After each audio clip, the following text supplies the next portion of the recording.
Hello everyone, I am Nurul from Group 7 with the other team members consist of Sharifah Shahirah, Alia, Najeeha and Mirza Qaddriena.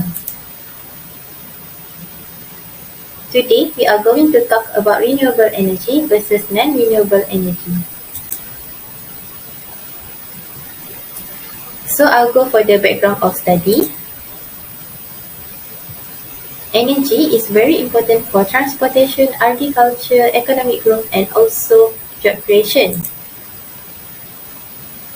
Energy is divided into two categories which are renewable energy and non-renewable energy.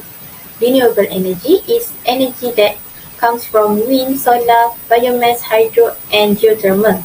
On the other hand, non-renewable energy, or also known as fossil fuels, are energy that comes from coal, natural gas, oil and nuclear. Most of the countries rely heavily on non-renewable energy because it has been explored broadly and we have been using it for a long period of time.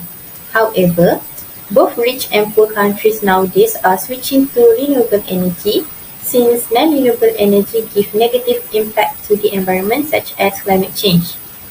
While renewable energy is known as green energy because it has the least impact on the environment.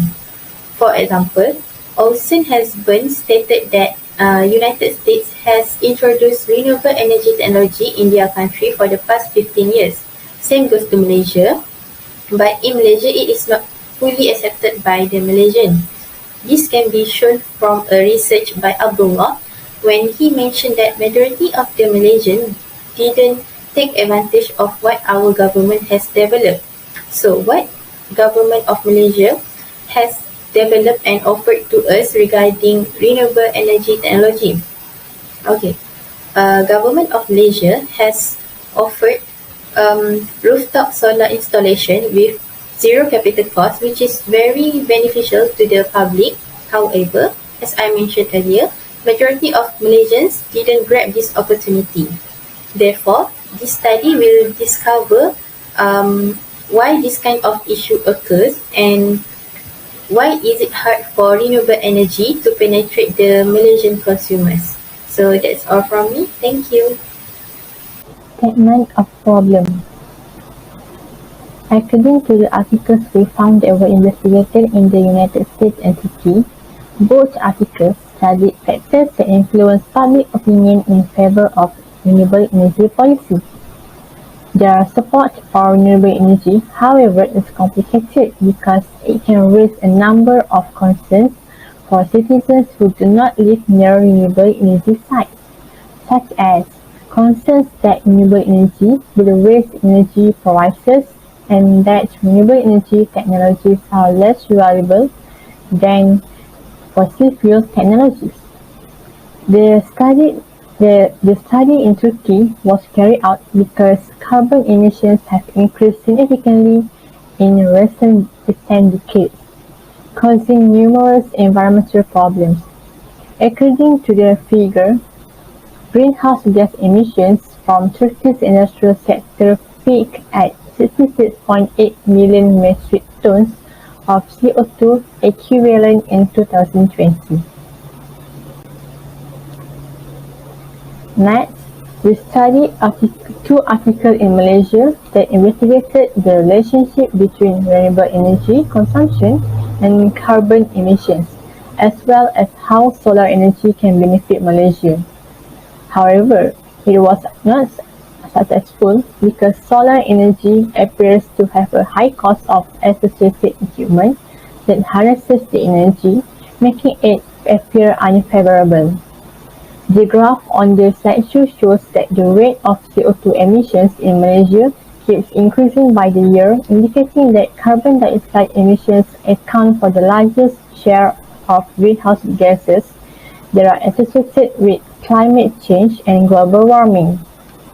Emissions of carbon dioxide are frequently calculated and reported as elemental carbon. As the least energy consumed, renewable energy accounts for 6% of total consumption. This could be evidence that CO2 emissions in Malaysia are continuing to rise, causing environmental issues such as air pollution. And this empowers us to look into why the majority of Malaysians do not use renewable energy that can be used and reused numerous times. As a result, after studying those 4 articles and addressing the research gap between renewable energy and non-renewable energy, we came up with 2 objectives for our study.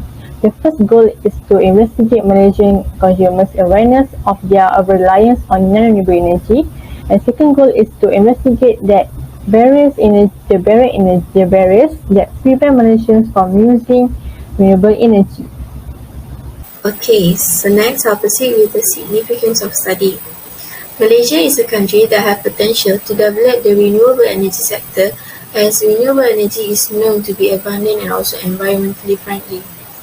Firstly, Malaysia have high chance for hydro resource energy due to its unique geographical advantage, as Malaysia have many rivers extending across the country. Second, the development of solar generation also have huge potential, as Malaysia is located near the equator and the weather in the country is hot and sunny all year round. So these have shown that Malaysia have enormous possibility in developing renewable energy in order to replace the non-renewable energy. However, the lack of knowledge and awareness of the public can lead to discouragement to develop the renewable energy.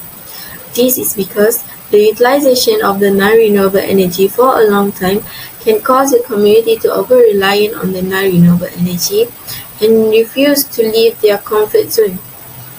Therefore, the results of the study can be used for further reference of the researcher or the renewable energy sector in understanding the community needs and also the possible barriers that have been stopping them to step away from their comfort zone.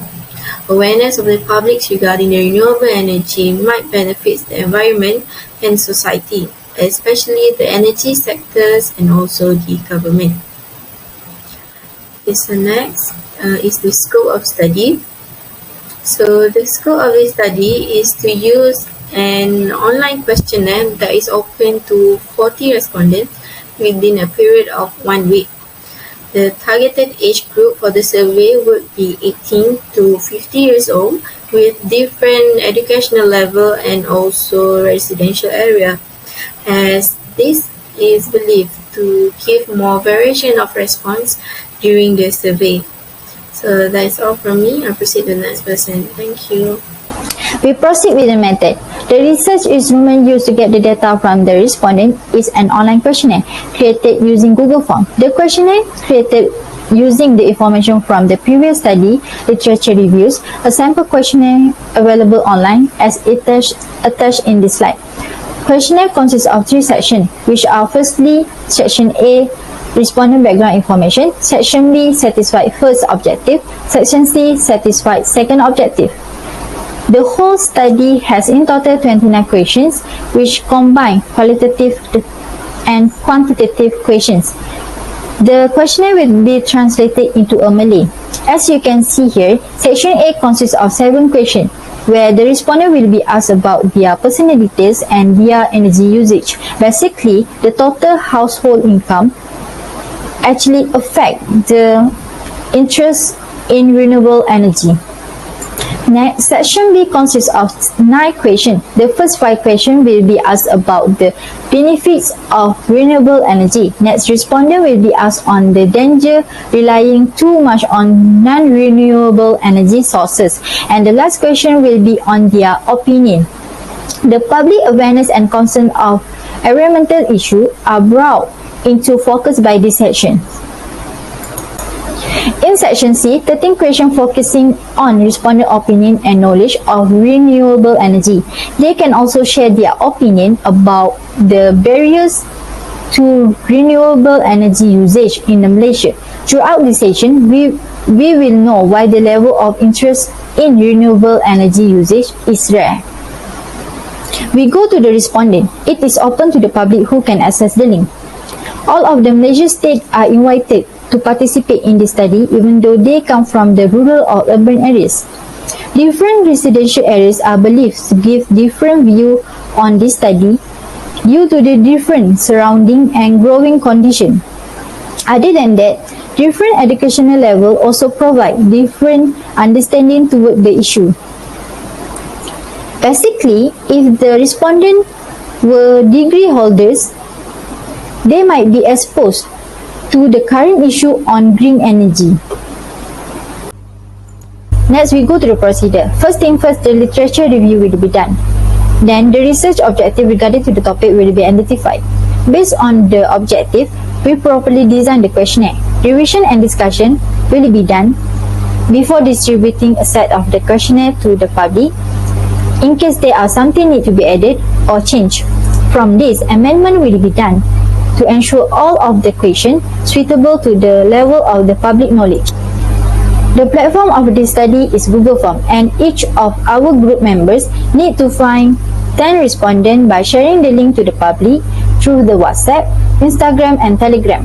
The respondent can access the link anytime within 1 week.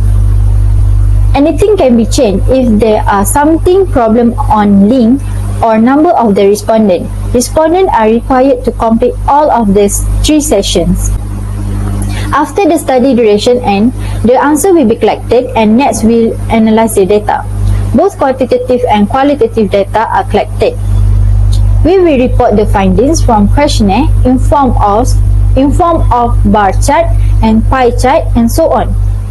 Most importantly, the identity of the respondent we keep confidential, and in the data discussion will not include any personal information. I think that's all from my group. Thank you.